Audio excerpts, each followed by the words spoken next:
Hello everyone! Welcome to my channel. Today I want to be talking about something that's really exciting, and that is studying abroad. So I remember when I was choosing where I wanted to study abroad, there were so many factors and it seemed really overwhelming when you have literally an entire world of choices. Like, how can you just choose one place to go? So in this video I just want to kind of break down the steps and the questions that can help you out in choosing where you want to study abroad. So right off the bat, I just want to put a little disclaimer and say that no matter where you study abroad, you're going to have an amazing time, and it's not like any one place to study is perfect for you, or what I should say is that anywhere could be perfect for you. So just the same with like colleges and stuff, or whatever, jobs and stuff, like you might go somewhere that you weren't expecting to go or something like that. Wherever you go, you're gonna have an amazing time, and just make the best out of it because it's really a once-in-a-lifetime experience. So that being said, I studied abroad in New Zealand, and I kind of pretty much always knew that I wanted to go there. If you're considering New Zealand, maybe between Australia or just in general, check out my other videos. But for now, the main 5 questions that I think you should be looking at and asking yourself when choosing where to study abroad is location, price, academics, size, and activities. In no particular order, or I guess you want to choose the order based on what's important to you. I chose location first. I really knew that I wanted to go to New Zealand, so from there I just went into the other ones. But if you don't know where to go and maybe cost is something that's more important to you, then you want to start with cost, and you just want to look at different schools in different places. Like, probably cheaper schools, I want to say, might be in cities and stuff, like public schools, rather than kind of schools in the middle of nowhere that are private schools.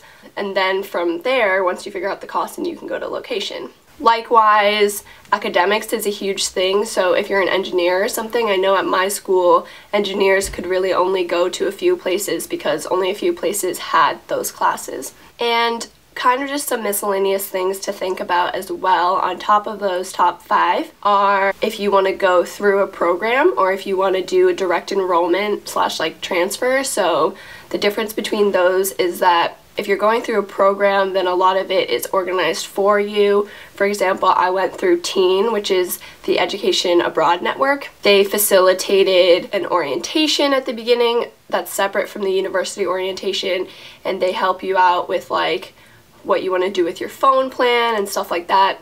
So generally speaking, programs are going to be more expensive because you're paying for their services as well. If you've never gone abroad, I think it can be helpful, but I think there's also some drawbacks. So obviously pros of a program are going to be that they kind of hold your hand, they tell you step by step everything you should do so you don't miss any university deadlines or anything like that.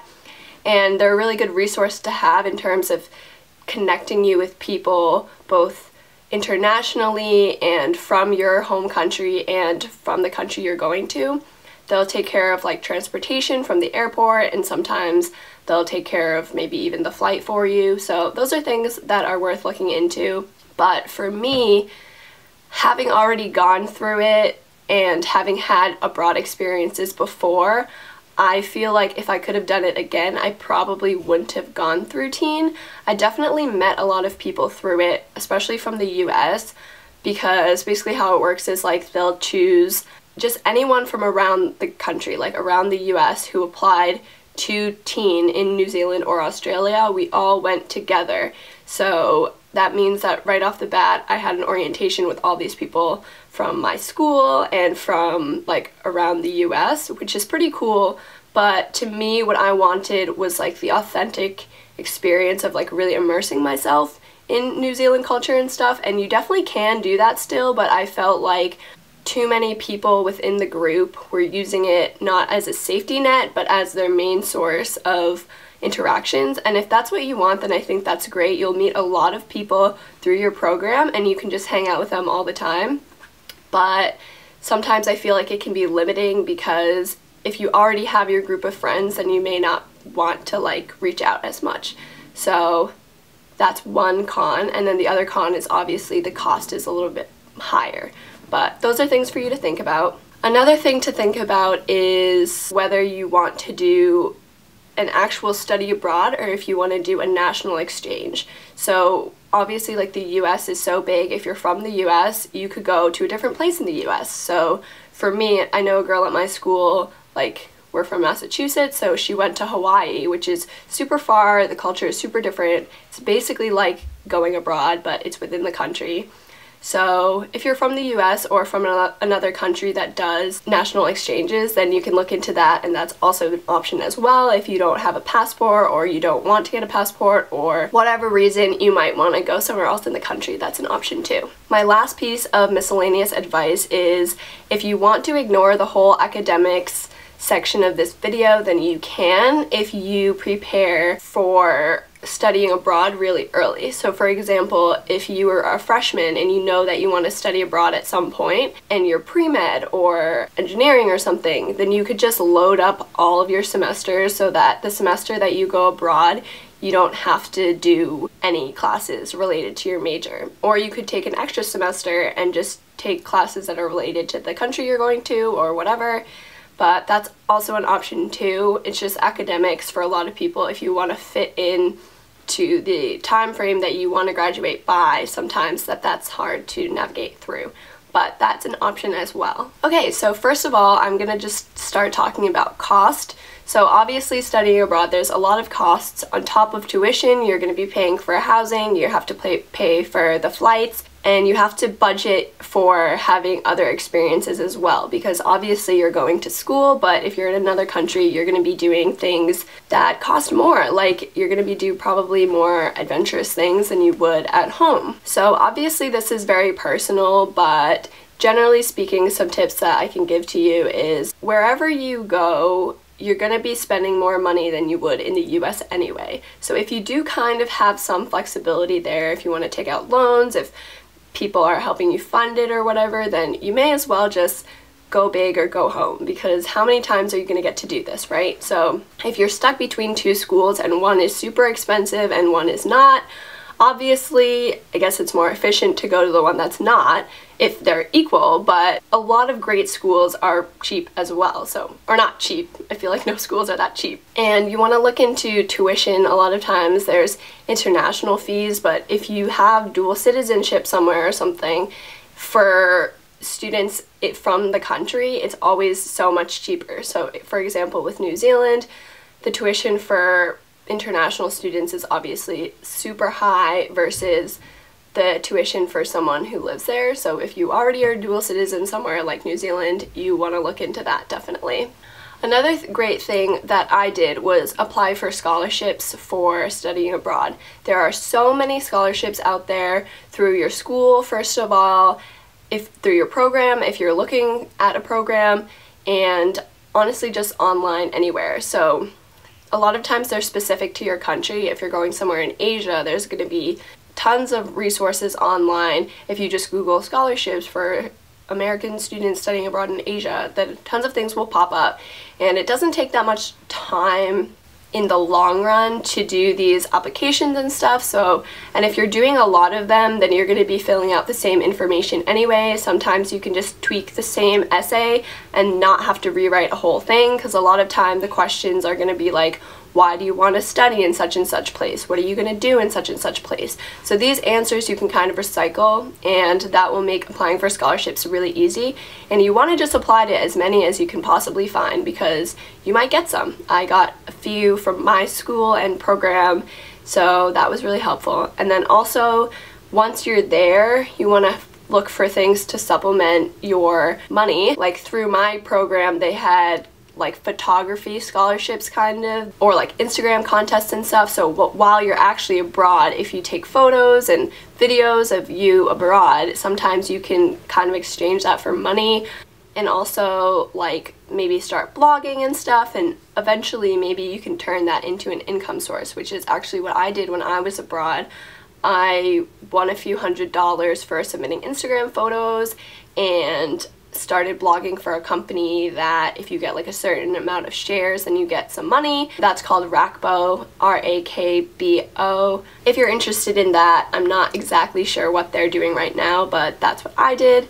And sometimes, depending on your visa, you can get a job abroad as well. A lot of times I think you need a work study visa. I only had the study visa, so you have to kind of see that because you don't want to break any laws and get deported. But yeah, so that's my advice for cost. Basically pretty simple. You know what you can afford. Don't go overboard, but also do your best to just save your money so you can have a really great experience. The last tip I have on that is that you don't need to spend money to have fun. Once you fly to the country that you're in, you don't need to travel all the time. You can just make friends with people in your city. But everyone has different expectations of being abroad, and for me, I really wanted to get to know people from my city. So I feel like I didn't travel around as much as other people, but a lot of people going to Europe and Australia and stuff, like, you'll want to see other things. Like, how many times are you going to go there? So you may as well go. But I would look into clubs and stuff at your school and things that you can do that are free versus, you know, spending money on skydiving and stuff. Obviously you can do both, but yeah, just keep in mind that you don't have to spend money to have fun. So if you really want to go to New Zealand but you don't think you're gonna have money to go skydiving after that, then one, you can save, and two, you're already in New Zealand, you're gonna find other things. Lastly, if flights are like a big thing, you want to look at maybe how expensive certain flights to certain places are. So for example, flights to Europe tend to be cheaper than flights to New Zealand and Australia, at least from the US.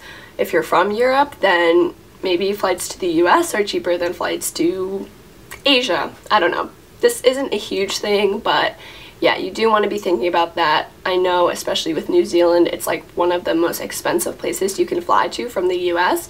The last thing with cost is that you want to look into the exchange rate for the currency that you're going to be living in the place for, if that made sense. So for example, New Zealand and US have an exchange rate that is in the US's favor. So while things might seem expensive in New Zealand, it's actually probably a bit on par with things in the US.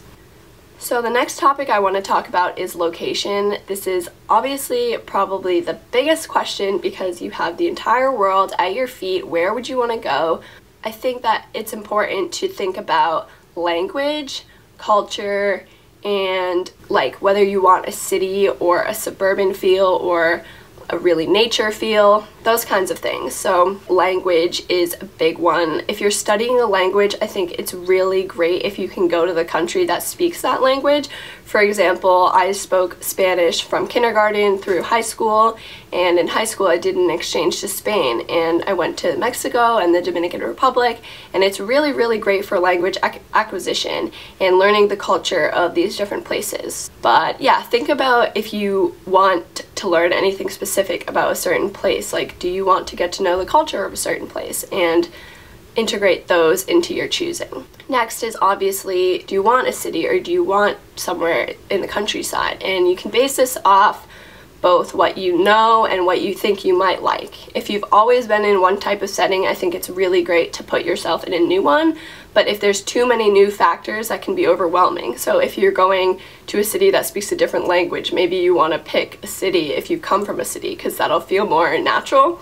So you definitely want to put yourself out there and take risks, but not make it seem so different that you're uncomfortable and you get anxious. Next is something that should obviously be really important since you're going to study abroad. Study is one of the words, so you want to look into the academics of it.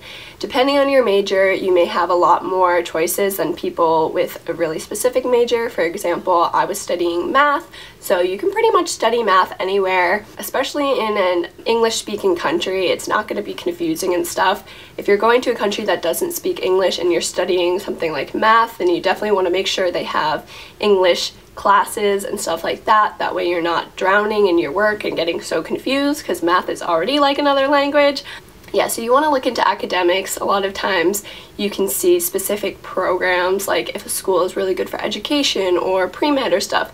That's something that you actually want to look into pretty closely because you don't want to just waste a semester. You want to make sure you can take all the classes you need to take, and you want them to actually benefit you because you do definitely want to make sure that when you come back home, you aren't slacking and you actually learned the material that you needed to learn. So size is pretty obvious as well. Size, do you want a big school? Do you want a small school? So pros and cons to a big school. I went to a pretty big school to begin with. I think it's like 30,000 or something, and then I went to University of Auckland, which is I think even bigger. I kind of forget, but I think it's 40,000. So I was pretty used to that, and the first school I went to that I transferred out of was like 9,000, which to me felt small. So this is just based on my experience. So I think that having a big school is really beneficial in the fact that there's completely unlimited options for things you want to do. If you want to join the surf club, they have that. If you want to join the skydiving club, they have that. If you want to join the women's rights club, they have that. Big schools have everything, and if they don't have it already, they have the resources for you to start that. That's one thing that I think is great about a big school.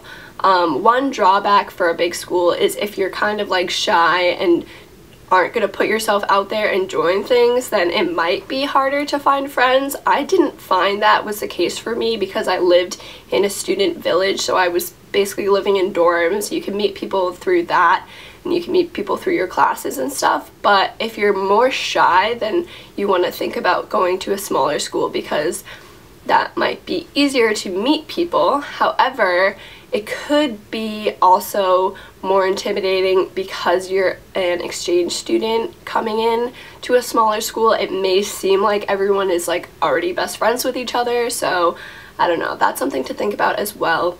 But keep in mind that if you're going with a program or something, you're already kind of gonna have the friends you made through that program, so that's something to think about as well. And last but not least, I want to talk about activities. So you want to think about the types of things that you do like to do here when you're out of school, or things that you would like to do somewhere when you're out of school. So say you have always wanted to go scuba diving. You could look into a place that has scuba diving somewhat accessibly. New Zealand kind of has scuba diving everywhere because everywhere you are, you're pretty close to the coast. But if you are going to a place that has no lakes and isn't close to a coast, then you probably won't be able to do that. Likewise, if you want to go somewhere that snows, you want to look into if it's going to snow in the season that you want, if they have these activities and how expensive they are and stuff like that. And if the school has clubs for these things. So looking into my study abroad with New Zealand, I looked into their underwater club, which is scuba diving, and their surf club, all before I even decided to go there. So I went onto the university website and there's a list of clubs, and I just looked at all the clubs and I was like, wow, some of these I really like. And then they had links to their Facebook pages and stuff like that, so I already knew kind of the clubs I was going to join well before I even applied to go to school there. So that's it for this video. Thank you so much for watching. I hope that some of this information was helpful, and if you'd like me to make another video with similar information, then please let me know in the comments below. Please subscribe to my channel if you haven't already. I'm really close to 500 subs. I'd love to get to 1,000, and thank you so much again. I hope you have a wonderful afternoon, evening, morning, whatever time it is, wherever you are in the world, and I'll talk to you guys in my next video.